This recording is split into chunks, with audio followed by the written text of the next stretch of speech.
Hi, this is Arik, And Aurelia. and we're here to talk about life and interesting things. So we think, but as always, in the end, you're the judge of it. Either way, what we have to talk about is Ageless. So, one of our listeners requested that we address the topic of neutrality. So I guess I just want to open the episode and say, what is neutrality? Well, neutrality is if you do not take sides, like if you stay neutral. You go neither left nor right. Neutral. That's what I would think. Like you may have opinions, but you're not attached to them.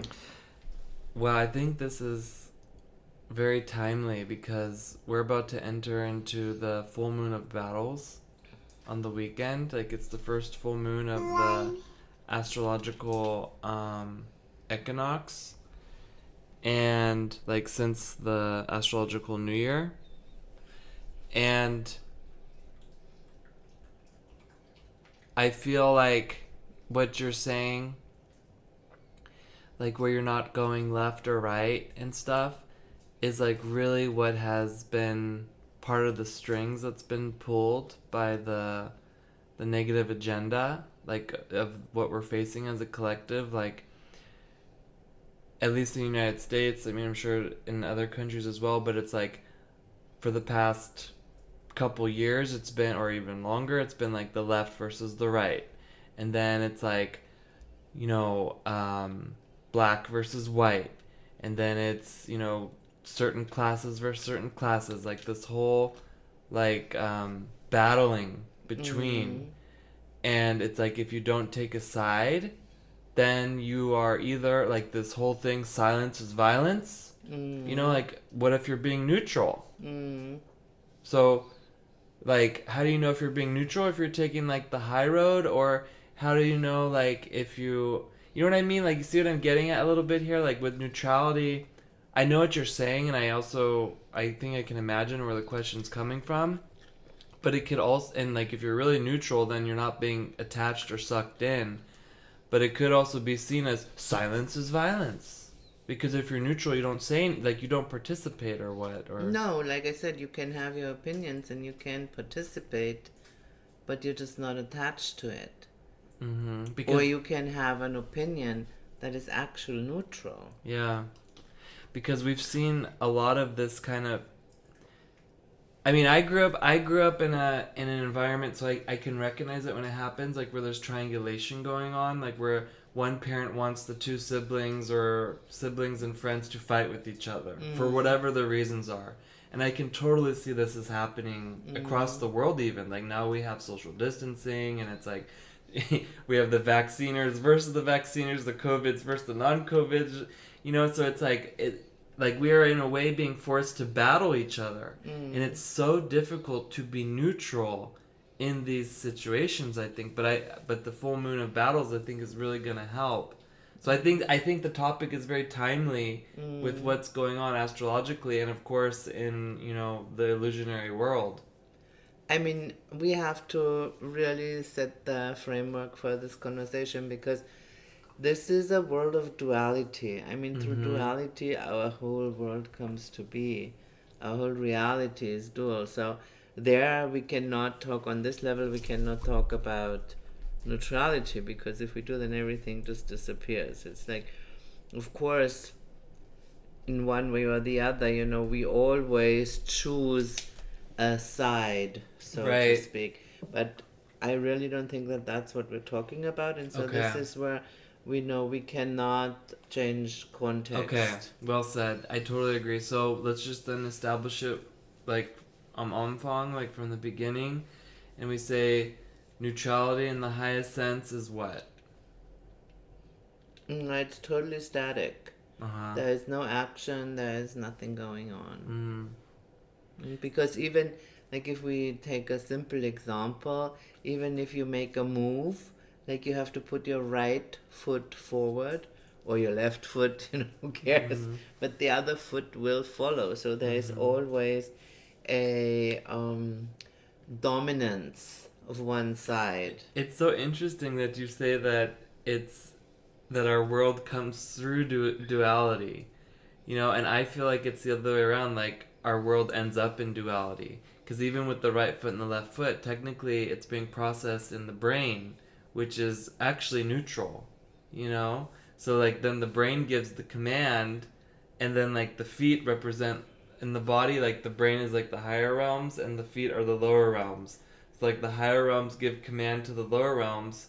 So yeah, I can't see how it's through duality because otherwise there'd be no step. Exactly. Yeah. If you want to stay static in one place, then that's also okay. But the moment you have action, the moment you have movement, you have to leave that comfort zone of neutrality behind. Let's call it that. I feel like it's you have to be like going into the other context is like, or I think it's safe to say nobody can really be neutral on the highest sense because if you're neutral, then you cease to exist in this world, right? Mm-hmm.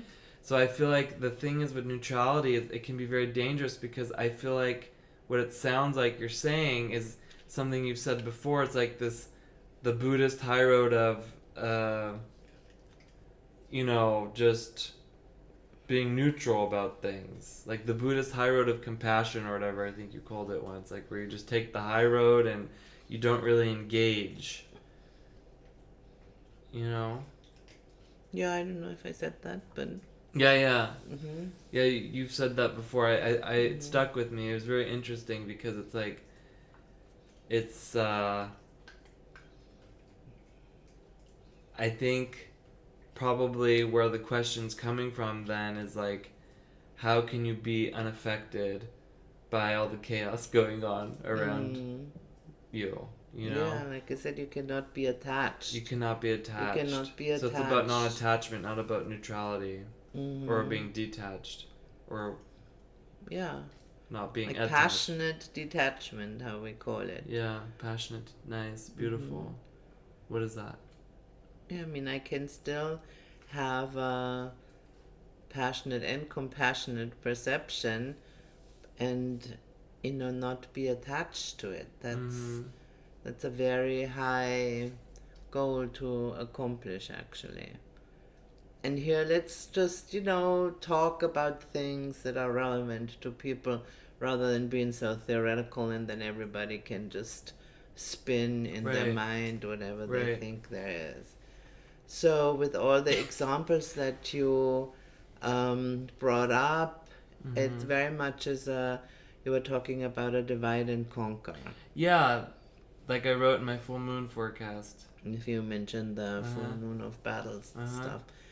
And you also mentioned like like a peer pressure and a group identity, like you all want to belong and we feel safe if we belong to a group, but then it has to be the group that has the majority, and like all that kind of stuff. And this is where it starts to become really, really dangerous, because this is what gives us political correctness, for example.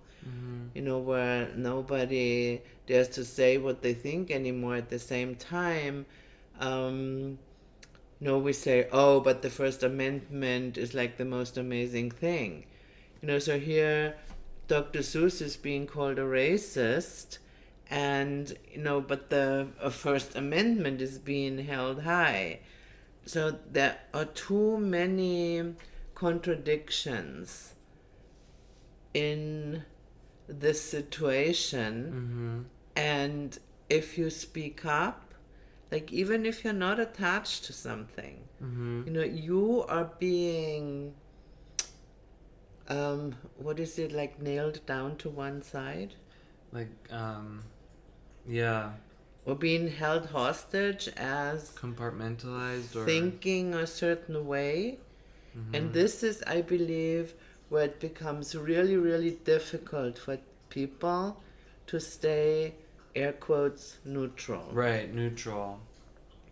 Because then they're forced to take a side. Yes. So, like to defend themselves. To defend like to themselves. Say, like, yeah, in this case, their own side. Yeah. Or it's like with here, it's a really hot topic with the vaccines, for example. Right. If you like you want to get the vaccine, you don't want to get the vaccine. I mean, it should be anybody's business. Right.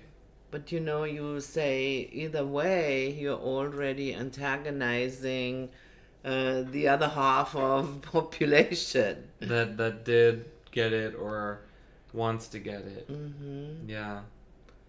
So how can you be neutral in these situations?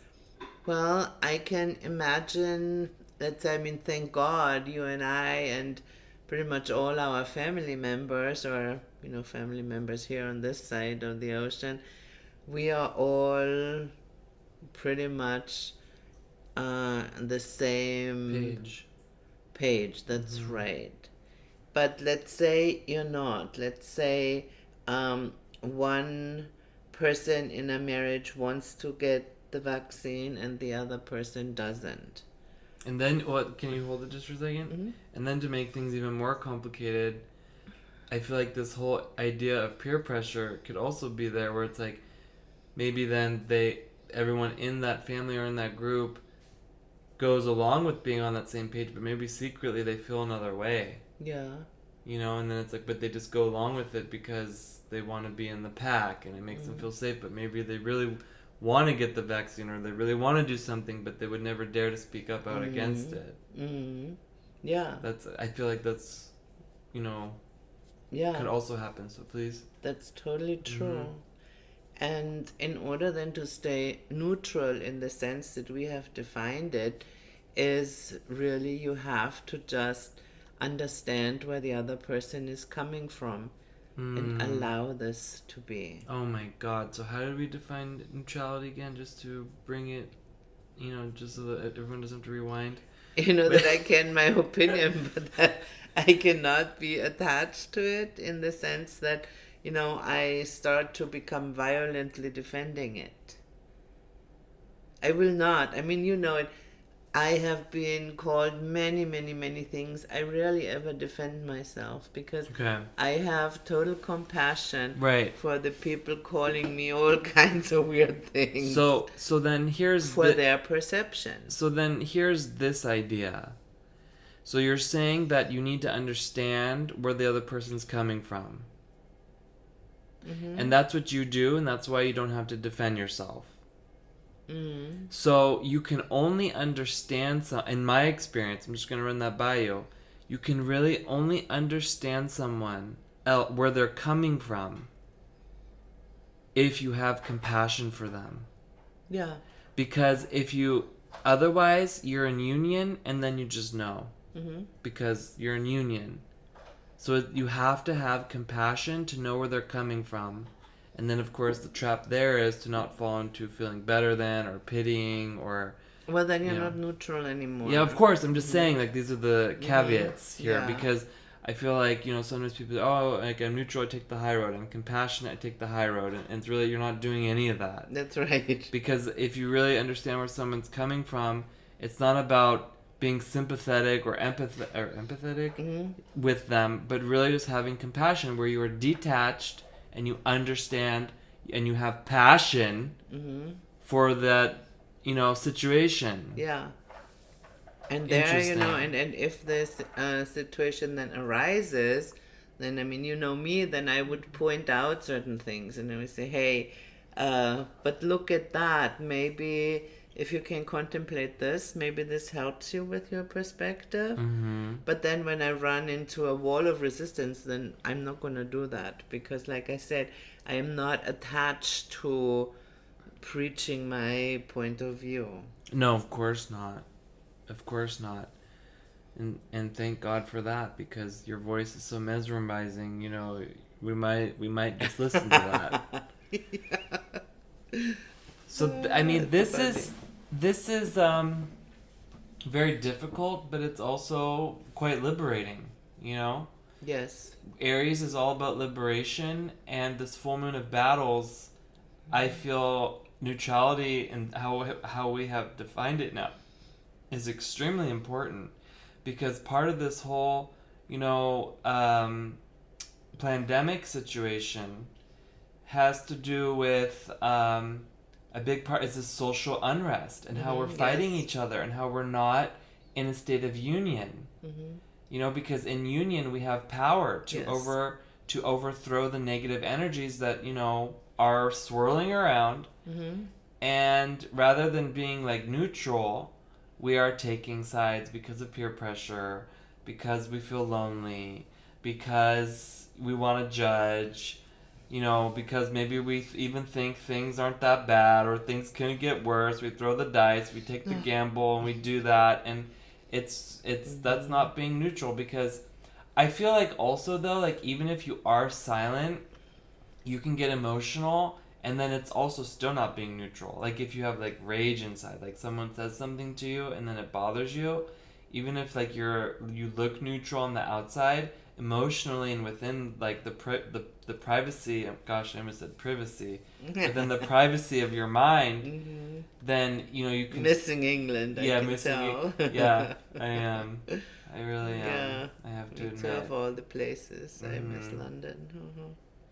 Yeah. Mm. Oh But well. sorry, I didn't Hats mean to off. No, it's okay. I interrupt. mean, I drink my Earl Grey almost every day, and you know, I.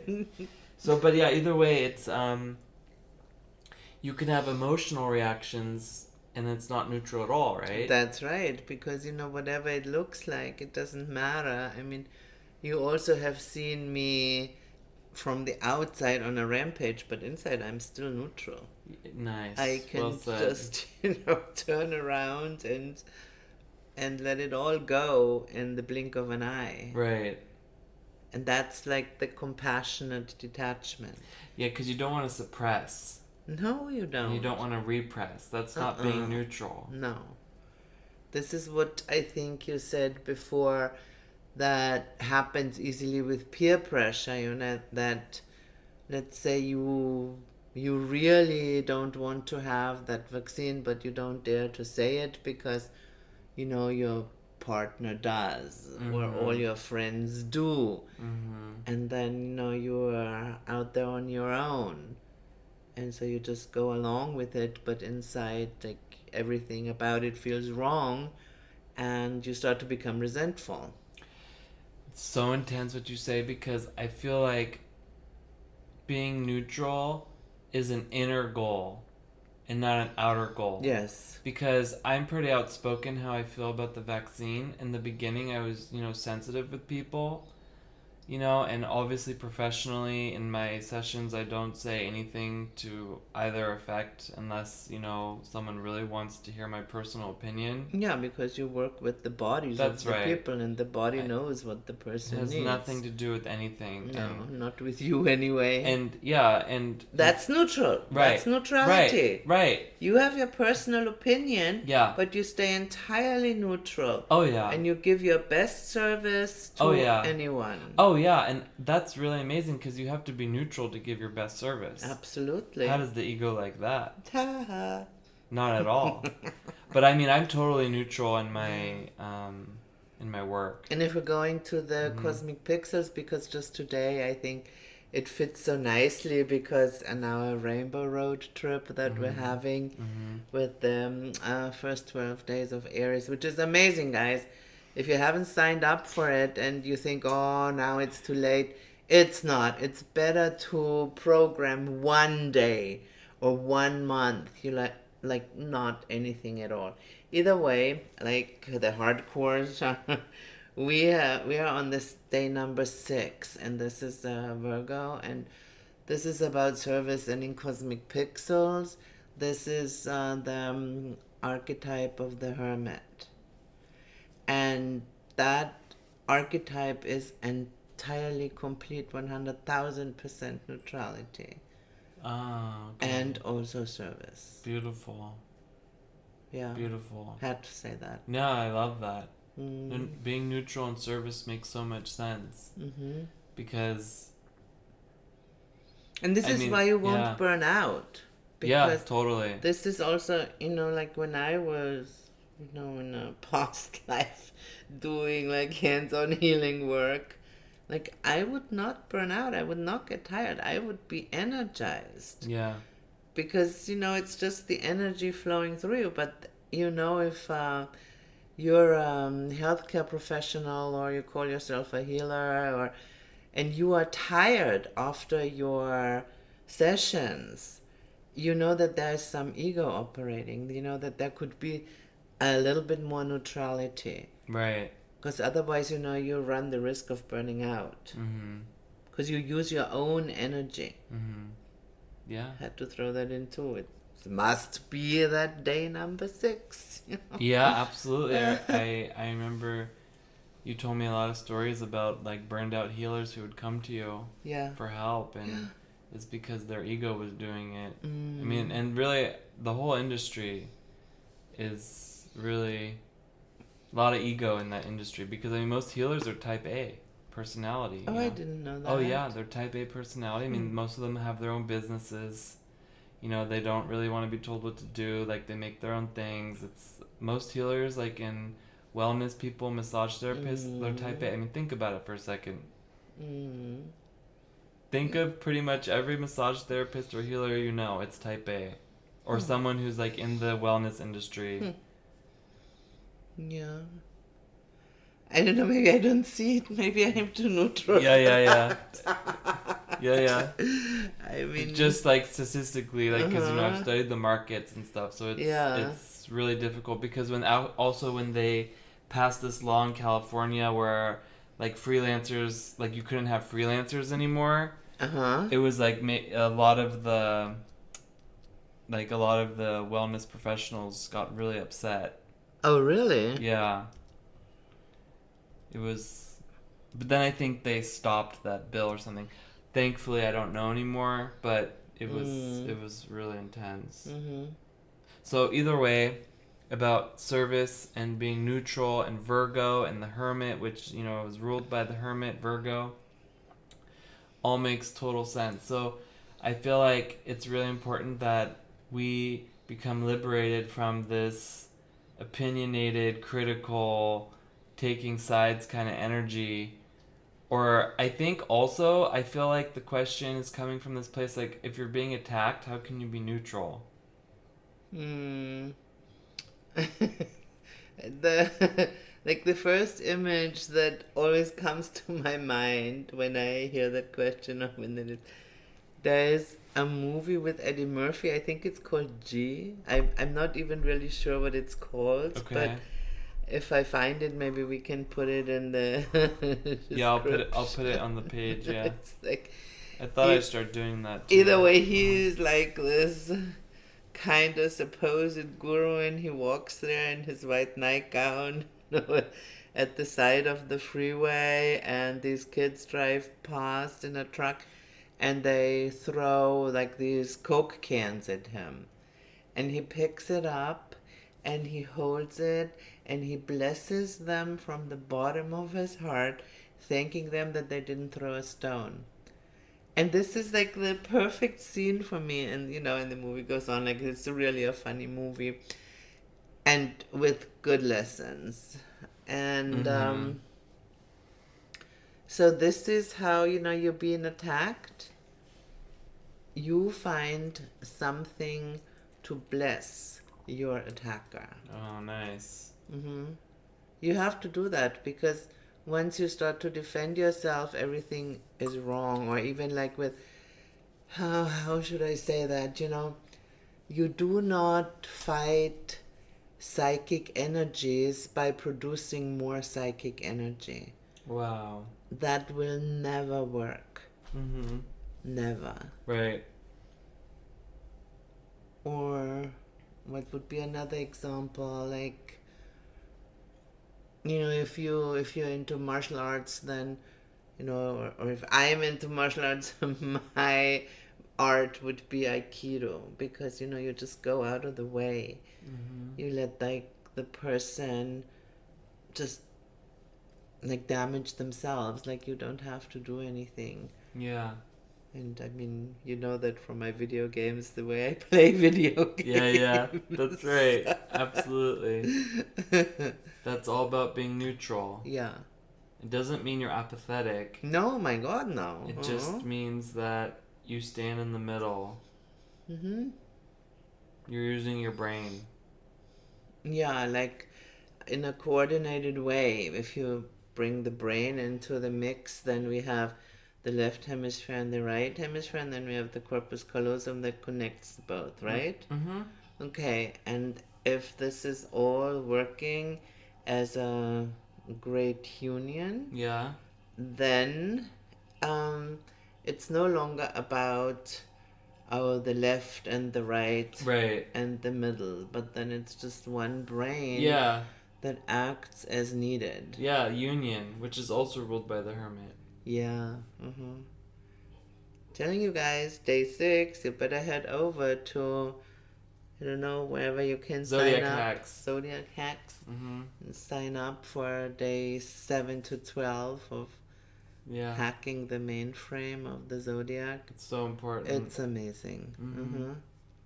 Yeah, it's really important. So it's like once a year opportunity to really control the whole year. Really intense. Yeah. And so here we're sitting talking about neutrality. That was not planned, by the way. Oh yeah, guys, I wanted to tell you that in like forever and ever and ever. Our podcasts are not scripted. Oh yeah, I forgot. I never know what Arik's gonna hit me with. Me either. I'm sitting down and here comes the first question. I go like, okay. Yeah, I want to start saying that in the beginning. Like this is recorded live in front of a non-studio audience, but still Osea, and there's no script. No, there's not. It's totally just us talking. Of course, albeit, I don't say everything I would say to you out of a microphone because some things like are just not entirely neutral, but that's funny. Yeah. Yeah, and I want to say, and we also never edited, other than, let's say, if you listen to us more regularly, you maybe sometimes have heard Saya Shiba scream. Yeah. And we have to edit that out because just the idea you're driving in the car and all of a sudden that, mind-piercing scream comes on. That's a liability. But this is pretty much the only things that we edit. Like, we never edit content or, like, you get it from my mouth to your ear. Beautiful. Well said. Yeah, so very interesting. Very interesting. I feel like as a collective, even just the idea of being neutral has just been ripped away with everything that's been going on. Like how we've been, like I said, like being triangulated to fight each other. Yeah. Where our power would be in uniting. I feel like it's just been ripped away. I know. It's all this, and then it's like, all kinds of divide and conquer tactics. And I also know about divide and conquer because we unfortunately had someone in our life who was doing that to us and our friends and stuff. Horrible. And really this whole divide and conquer tactic, it works. It does. It really works. And not on us, thank God, but I mean it really created a lot of obstacles. But I tell you where it does work. On humanity. Yeah. It's been done over and over and over again, and it works because, here's what's wrong with these people, XYZ, here's what's wrong with those people, ABC, and don't think for yourself, power in the mob, attack. And you are so special to know it. That's an important part of divide and conquer. If you follow my party line, then you are really special. Right, you have meaning. And you have meaning. And this is like what really gets the ego going. Yeah, I have meaning. Yeah, exactly. Yeah. So this is why this works. And wow, it's intense. The underlying quality is, because you have doubt instead of certainty. And so this is, what you always say in your meditations and in your articles, and that this is the most important spiritual quality is absolute certainty. Like whenever you feel you have doubt somewhere, you're already on the losing side. Yeah. And you definitely have lost your neutrality because, if you doubt yourself, because it's really the only thing that you ever doubt is yourself. Right. Then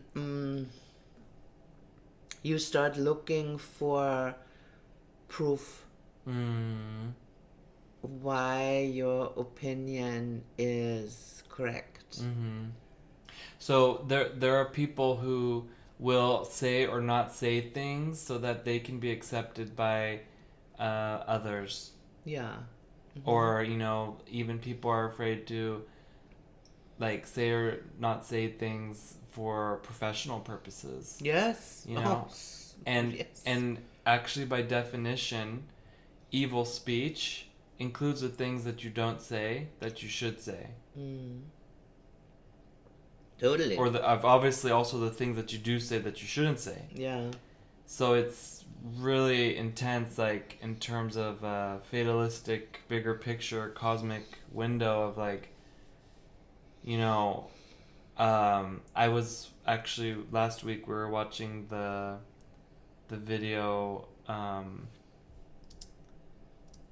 with Jordan Patterson, I think his name is.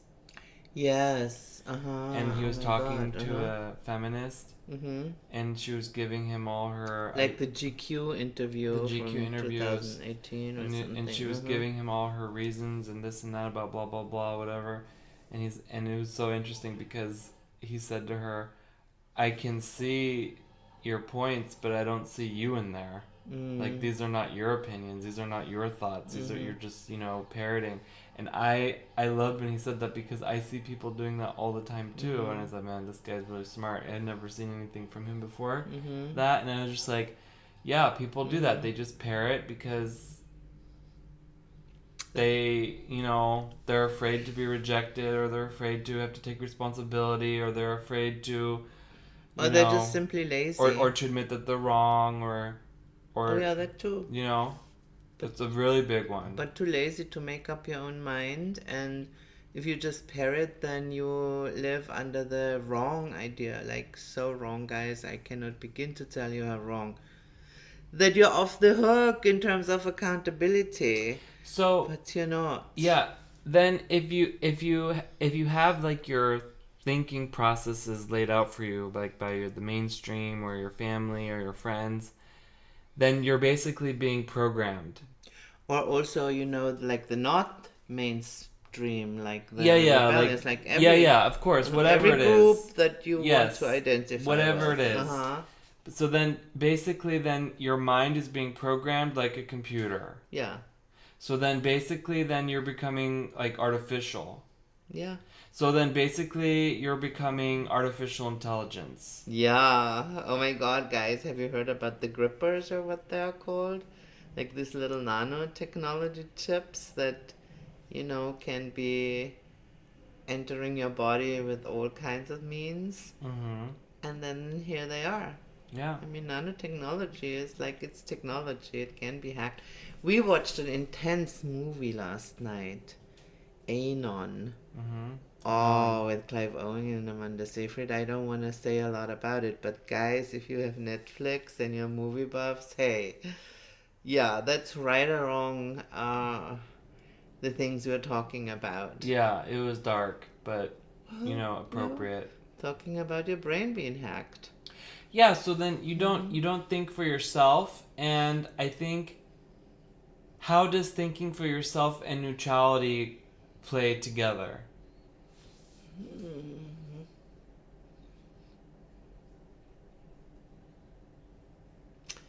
If you start thinking for yourself, I mean, you may not reach the, level 10 of neutrality. But whenever you think for yourself and you come to a conclusion, if you really have analyzed well, then you have looked at all sides and come to that perspective. Nice. And mostly that perspective comes without a doubt. It comes with certainty because you put in your working hours and you say, no, that's that. Now, in an ideal world, you so loved the process of analyzing that you also know, hey, that I know so much more now than I knew before I started that process.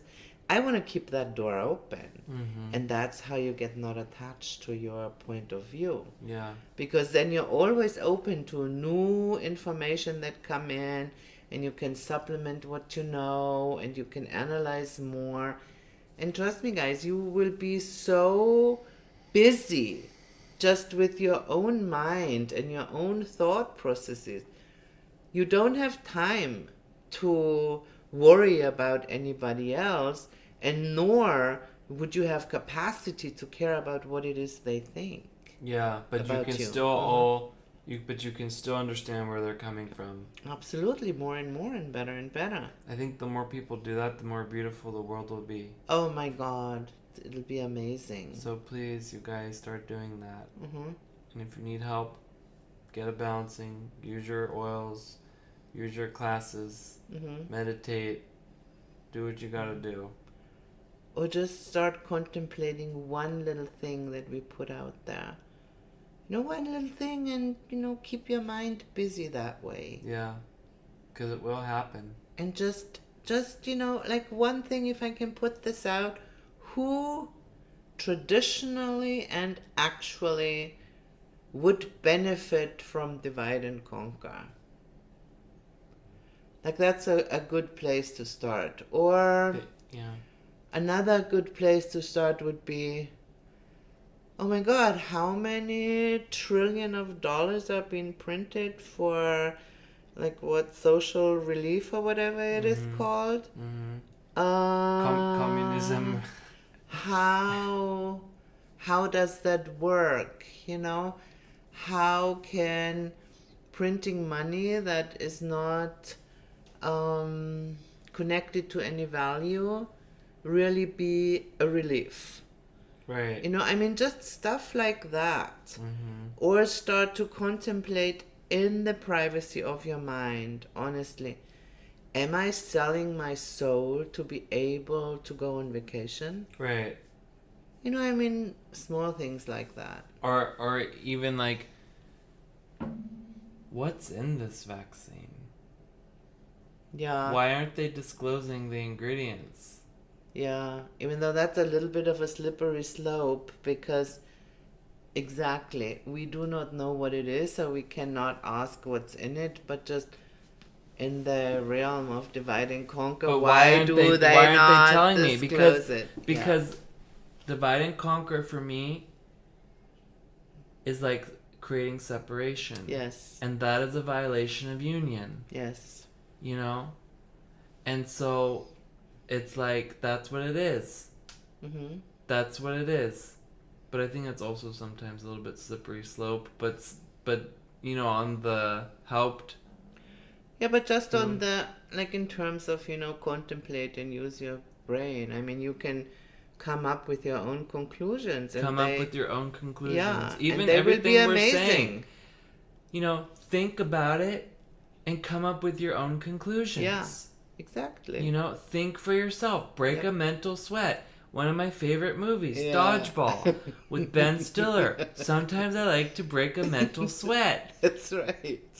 We love it. Yeah. The mental sweat and the movie. Yeah. I love Ben Stiller. He's funny. Yeah. Like the actor sometimes. So yeah. So anyhow, thank you so much for answering that. I think this is very informative. Is there anything else you want to add? Oh, just that if you don't want to break a mental sweat and you're not in the habit of doing that, watch Oblivion. We are doing reruns of all our favorite movies. That's right. And, it's either like the brand new ones like Anon, or the really old classic good ones like Oblivion. Mm-hmm. Make up your own mind. Are you an effective team? We are. Yes, we are. But in the end, you will be the judge of it. Right, this is Arik and Aurelia, and we are signing off on another episode of Ageless. So anyhow, this has been Arik and Aurelia, and you've just listened to another episode of Ageless. Thank you guys. See you next time, and please like, subscribe, and forward to someone in your reality. Until next time, bye.